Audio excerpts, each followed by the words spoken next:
ஓம் சாய்ராம். நல்லது நினைப்போம், நல்லதே நடக்கும். இந்த நிமிஷம் நீங்கள் எதுக்காக பிரார்த்தனை பண்ணிகிட்டு இருக்கீங்களோ அந்த பிரார்த்தனை நிச்சயமாக நிறைவேறும். நம்பிக்கையோடு இருங்க.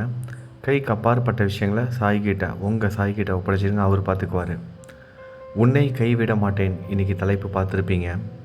நான் நல்லவனாகவே இருக்கேன், நல்லதாக தான் செய்கிறேன் எல்லாருக்கும். அப்படி இருந்தும் ஏன் எனக்கு இவ்வளவு சோதனை வருது? அடுத்தது, நான் ஏன் உங்கள்கிட்ட இவ்வளவு ஈடுபாடோடு இருக்கேன், உங்களை நம்புகிறேன், ஏன் எனக்கு பதில் சொல்ல மாட்றீங்க? நான் கேட்குற ஒரு கேள்விக்கு கூட பதில் சொல்ல மாட்றீங்க. இந்த 2 கேள்விகள் நீங்கள் சாய்கிட்ட கேட்டுட்ருக்கீங்களா? இல்லை இந்த 2 கேள்விகளில் ஏதாவது ஒரு கேள்வி உங்கள் மனசில் இப்போ ஓடிக்கிட்டு இருக்குன்னா உங்களுக்கு தான் இந்த பதிவு. முழுவதுமாக கேளுங்க. உங்கள் கேள்விக்கான பதில் இந்த பதிவில் கிடைக்கும். அதுக்கு முன்பாக நம்ம ஷீரடியில் வருகிற 13ஆம் தேதி, வருடம் 13ஆம் தேதி கிரிவலம் நிகழ்ச்சி நடக்கும். கிரிவலம்னா கண்டோபா கோவில் ஆரம்பித்து அப்படியே ஊரை முழுவதும் சுற்றி வருவாங்க. ஷீரடி கிராமத்தை முழுவதுமாக சுற்றி வருவாங்க. கிட்டத்தட்ட திருவண்ணாமலை கிரிவலம் போகிற அதே தூரம் இருக்கும். 16 கிலோமீட்டர் நடந்து வரணும். ஷீரடியை முழுவதுமாக வந்து சுற்றி வரணும். வருடத்திற்கு ஒரு முறை மிக பிரம்மாண்டமான திருவிழாவாக நடக்கும். அது லட்சக்கணக்கான பக்தர்கள் வருவாங்க. அந்த திருவிழாவில் கலந்துக்கிறதுக்கு எல்லாரும் கிரிவலம் வருவாங்க. எதற்காக அப்படி அந்த நிகழ்வு, அந்த திருவிழா நடக்குது அப்படின்னா, பாபா உங்கள் எல்லாருக்கும் தெரிஞ்சிருக்கும், இருந்தாலும் இன்னொரு முறை சொல்லிக்கிறேன்.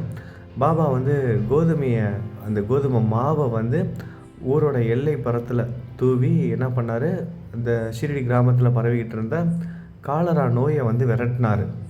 அந்த நிகழ்வு எல்லாருக்கும் தெரிஞ்சிருக்கும். சாய் சச்சிதத்தில் முதல் சாப்டர்லேயே வரும், ஃபஸ்ட்டு சாப்டர்லேயே, அத்தியாயம் 1லேயே வரும். அந்த நிகழ்வை ஞாபகப்படுத்தும் வகையிலையும் பாபாவுக்கு நன்றி தெரிவிக்கும் வகையிலையும் தான் பக்தர்கள் எல்லாரும் இந்த கிரிவலத்தில் வந்து கலந்துக்கிறாங்க. வருஷம் பிப்ரவரி 13ஆம் தேதி நடக்கும். நம்மளும் நம்ம சேனல் சார்பாக ஒரு 5 வருடமாக கலந்துக்கிட்டு இருக்கோம். 5 வருடமாக நம்மளும் நடந்துக்கிட்டு இருக்கோம். இந்த வருடமும் அதில் கலந்துக்க போகிறோம். 5வது வருடமாக இந்த வருடமும் நம்ம கலந்துக்க போகிறோம்.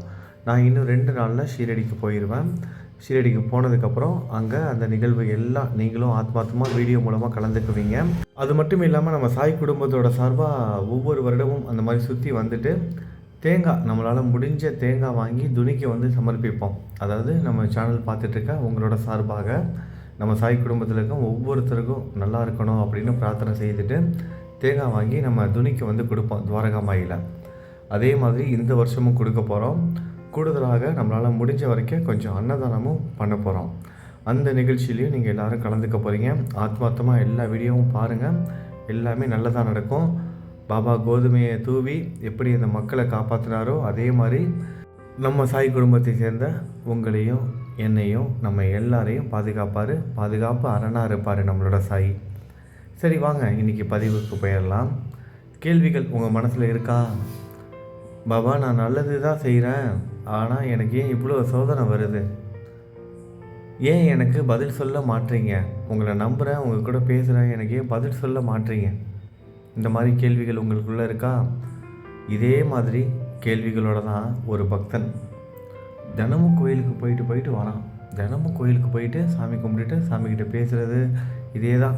ஏன் இப்படி சோதிக்கிறீங்க அப்படின்னு புலம்புறது. ஏன்னா அவனுக்கு வந்து அவ்வளோ பிரச்சனைகள். வேலை இல்லை, குடும்ப பாரத்தை தனியாக சுமந்தாகணும், வீட்டில் உடல்நிலை சரியில்லாத அம்மா இருக்காங்க, திருமணமாகாத அக்கா இருக்காங்க, ஸ்கூல் போயிட்டுருக்க தம்பி தங்கைகள் இருக்காங்க. தம்பி தங்கைகளை படிக்க வைக்கணும், திருமணமாகாத அக்காவுக்கு திருமணம் பண்ணி வைக்கணும், அடுத்தது அவங்க அம்மாவுக்கு வந்து மருத்துவம் பார்க்கணும். ஆனால் இவருக்கு வேலை இல்லை. தினமும் போராடுறாரு, நம்பிக்கையோடு போய் இன்டர்வியூ அட்டன் பண்ணுறாரு.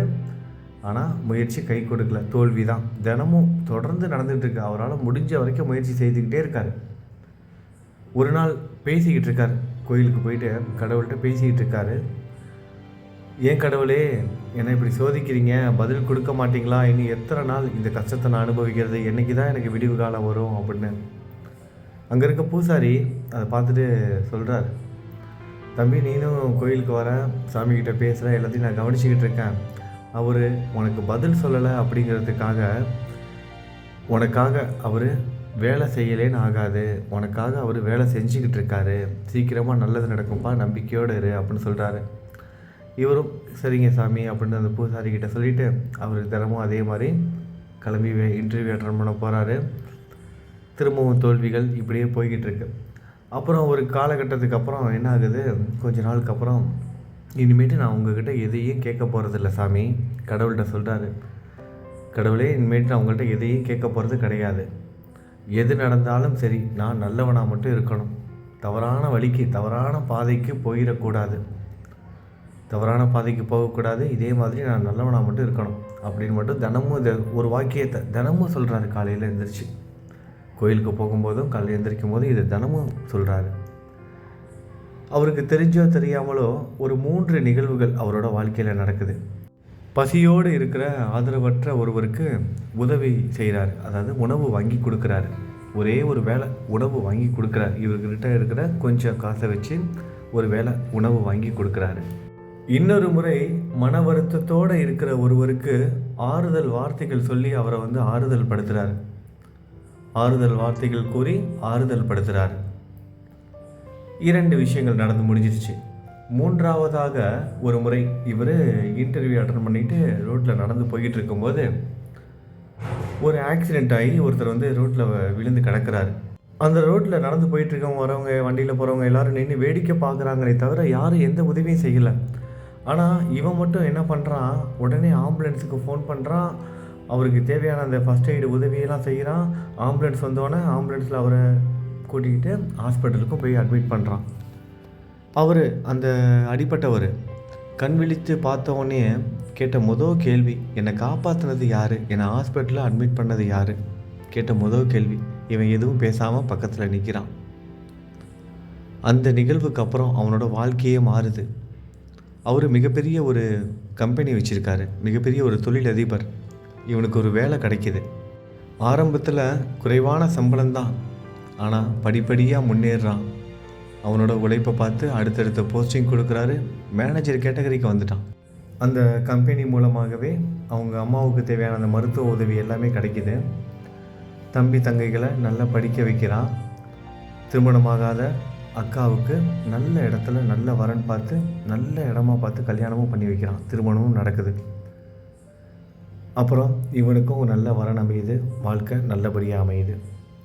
புரிஞ்சுக்கிறான். அப்போ கடவுளே, நான் ஆரம்பத்தில் உங்களை கேட்டுக்கிட்டு இருந்தேன், ஏன் என்னை கஷ்டப்படுத்துகிறீங்க, ஏன் எனக்கு இவ்வளோ சோதனை வருது, நான் நல்லவனாக இருந்தோம், ஏன் எனக்கு பதில் சொல்ல மாட்டீங்க அப்படின்னு. எனக்கு அப்போவே நீங்கள் எனக்கு உதவி செய்ய ஆரம்பிச்சிட்டிங்க.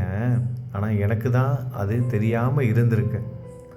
அப்போவே எனக்கு மனசில் கொஞ்சம் நம்பிக்கையை கொடுத்தீங்க, என்னை நல்லவனாக இருக்கணுங்கிற அந்த உணர்வை கொடுத்தீங்க, தவறான பாதைக்கு போக விடாமல் என்னை நல்வழிப்படுத்துனீங்க. உங்களை நம்பினதுனால தான் நான் அந்த நல்வழி பாதையில் போனேன். இல்லைனா எனக்கு இருந்த கஷ்டத்துக்கு நான் தீய வழியில் போயிருப்பேன். இந்த வாழ்க்கையும் அமைஞ்சிருக்காது, என்னோடய குடும்பமும் நல்லா இருந்திருக்காது. ஆனால் எனக்கு அந்த கஷ்ட காலத்துலேயும் நம்பிக்கையை கொடுத்து என்னை நல்வழிப்படுத்துனீங்க. அப்பயே எனக்கு உதவி செய்ய ஆரம்பிச்சிட்டிங்க நீங்கள். ஆனால் இது எதுவுமே எனக்கு தெரியலை. இப்போ நான் அதை மனப்பூர்வமாக உணர்கிறேன். நீங்கள் செய்கிற எல்லா விஷயமும் நல்லதுக்குங்கிறது எனக்கு இப்போ புரியுது கடவுளே அப்படிங்கிறான். அதாவது இந்த கதையின் மூலமாக நம்ம ஒரு விஷயம் நல்லா தெரிஞ்சுக்கணும். நம்மளோட சாயி எப்போதுமே நம்ம கேட்குறதுக்கு இல்லைன்னு சொல்ல மாட்டார், காத்திருக்க மட்டும்தான் சொல்லுவார். கொஞ்ச நேரம் காத்திருப்போம். இல்லைங்கிறதே கிடையாது. கடவுள் எப்போதும் இல்லைன்னு சொல்ல மாட்டார். உண்மையான பக்தியோட நம்பிக்கையோடு இருக்க பக்தர்களுக்கு அவங்க கேட்குறது கிடைக்கும். இல்லைனுங்கிற வார்த்தையே கிடையாது. கண்டிப்பாக கொடுப்பாங்க. ஆனால் காத்திருக்கணும். சாய் என்றைக்கும் நம்மளை கைவிட மாட்டார். எப்போதும் நம்ம கூட இருப்பார். நம்பிக்கையோடு இருங்க. சாய் சொல்கிறது எல்லாம் ஒரே ஒரு விஷயந்தான், பொறுமையாக இருங்க, நம்பிக்கை இழக்காமல் இருங்க. இல்லைன்னு சொல்ல மாட்டார், காத்திருக்க தான் சொல்லுவார். எல்லாமே நல்லதாக தான் நடக்கும். நம்பிக்கையோடு இருங்க. நம்ம சாய் குடும்பத்தில் நிறைய சகோதர சகோதரிகள், நிறைய பெரியவங்க உடல்நிலை சரியில்லாமல் இருக்காங்க. ஹாஸ்பிட்டல்லாம் அட்மிட் ஆகியிருக்காங்க. நிறைய பேர், ஒருத்தங்க 2 பேர் இல்லை, நிறைய பேர் உடல்நிலை சரியில்லாமல் இருக்காங்க நம்ம சாய் குடும்பத்தில். இது வரைக்கும் இந்த வீடியோ நீங்கள் பொறுமையாக கேட்டுட்ருக்கீங்கன்னா தயவு செய்து நம்ம சாய் குடும்பத்தில் உடல்நிலை சரியில்லாத சகோதர சகோதரிகளுக்காக, பெரியவங்களுக்காக, குழந்தைகளுக்காக, யாரெல்லாம் உடல்நிலை சரியில்லாமல் இருக்காங்களோ அவங்க எல்லாரும் உடல் ஆரோக்கியத்தோடு நல்லா வாழணும்னு நம்ம சாய்கிட்ட நம்ம எல்லாரும் பிரார்த்தனை பண்ணிக்கோம். நீங்களும் பிரார்த்தனை பண்ணிக்கோங்க. நம்ம சாய் நிச்சயமாக நம்மளோட பிரார்த்தனையை நிறைவேற்றுவார். அப்புறம் உங்களுக்காகவும் பிரார்த்தனை பண்ணிக்கோங்க. எல்லாமே நல்லதாகவே நடக்கட்டும். நல்லது நினைப்போம், நல்லது நடக்கும். ஓம் சாய்ராம்.